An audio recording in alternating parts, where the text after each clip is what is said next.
శుక్లాంబరధరం విష్ణుం శశివర్ణం చతుర్భుజం ప్రసన్నవదనం ధ్యాయేత్ సర్వవిఘ్నోపశాంతయే. కార్తవీర్యుని 100 మంది కుమారులు తమ తండ్రి వధను చూసి వెంటనే అత్యుగ్రుడైన రాముని వారి వారి బలములతో అడ్డగించిరి. వారందరూ ఒక్కొక్క అక్షౌహిణి సంఖ్య సేనతో కూడిన వారు. యుద్ధమందు దుర్మదులు పితృవధ వల్ల రామునితో తుములమైన యుద్ధం చేసిరి. రాముడు శూరులు రణవిశారదులు అయిన కార్తవీర్యుని పుత్రులను చూసి పరసును పట్టుకుని వారితో యుద్ధమందు పోరాడెను. అక్షౌహిణి సమేతమైన వారి సేనను రాముడు 2 ముహూర్తాల్లోనే అత్యంత వేగయుక్తుడై చంపెను.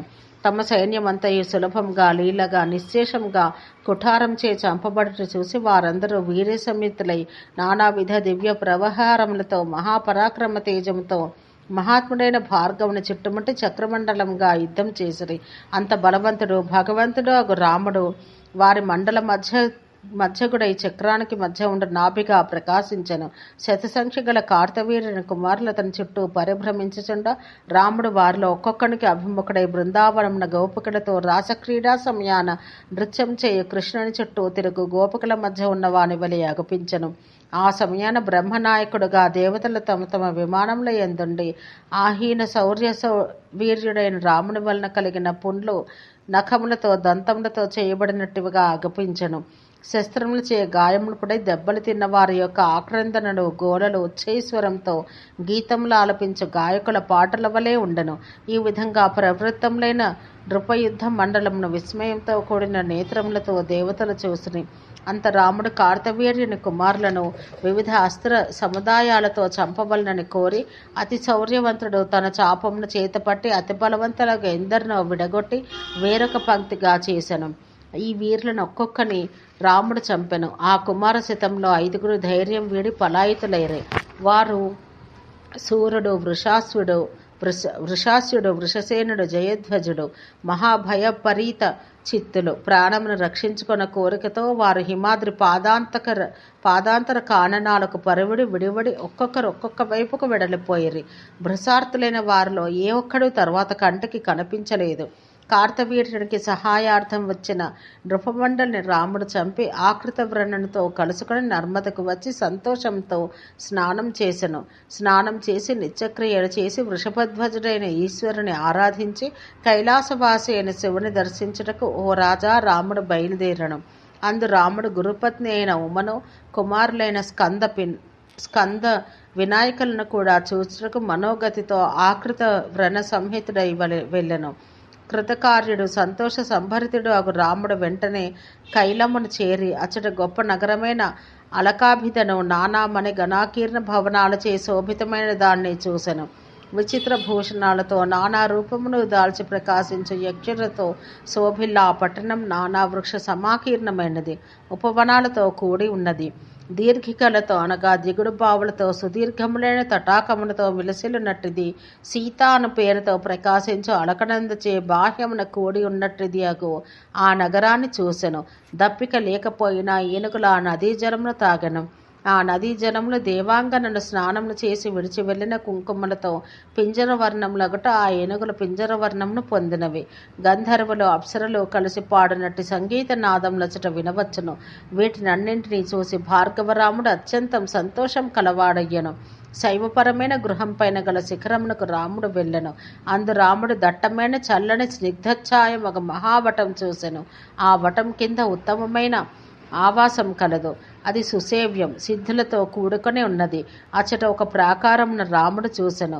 అది శతయోజన మండలం, నానారత్న ఖచ్చితం, రమ్యం, చతుర్ద్వారములు కలది, గణావృతం. అట నందీశ్వరుని, మహాకాలుని, రక్తాక్షుని, వికటోదరుని, పింగళాక్షుని, విరూపాక్షుని, ఘటోదరుని, మందారుని, భైరవుని, బాణుని, రురుని, వీరకుని, వీరభద్రుని, చెండని, భృగుని, భృంగిరీటిని, ముఖుని, సిద్ధేంద్రనాథుని, రుద్రులను, విద్యాధరులను, మహోరగములను, భూత ప్రేత పిశాచాదులను, కూష్మాండులను, బ్రహ్మరాక్షసులను, వేతాళులను, దానవేంద్రులను, యోగీంద్రులను, జటాధరులను, యక్షులను, కింపురుషులను, డాకినులను, యోగినులను రాముడు చూసెను.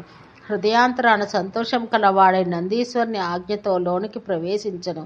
అందు 4 యోజనముల విస్తీర్ణం కలిగి ప్రాగ్ద్వారములతో కూడి భువనములతో కూడుకొని ప్రకాశించు శివమందిరం రాముడు చూసెను.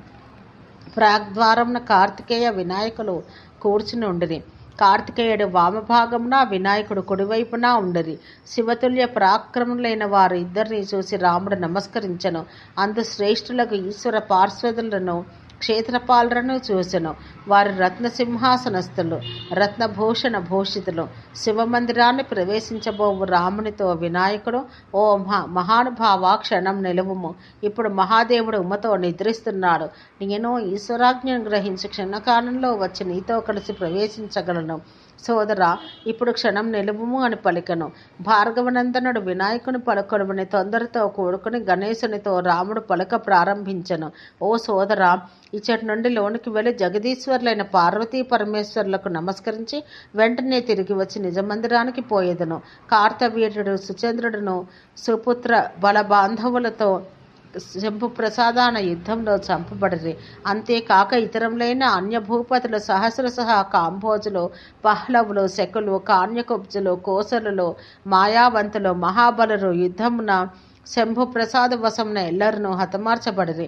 అందుకే నేను ఈశ్వరునికి నమస్కరించి స్వగృహానికి వెళ్ళెదను అని ఇట్లు పలికి భార్గవుడు గణపతి ముందు నిలబడను. గణాధిపుడు భార్గవునితో మధురవాక్యములతో ఇట్లు పలికెను. మహానుభావ, ఒక్క క్షణకాలం నిలువుము, నీకు దర్శనమగను. సోదరా, ఇప్పుడు విశ్వేశ్వరుడు భవానితో సహా ఉన్నాడు.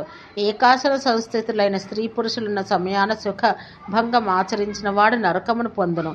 ఇది నిశ్చయం.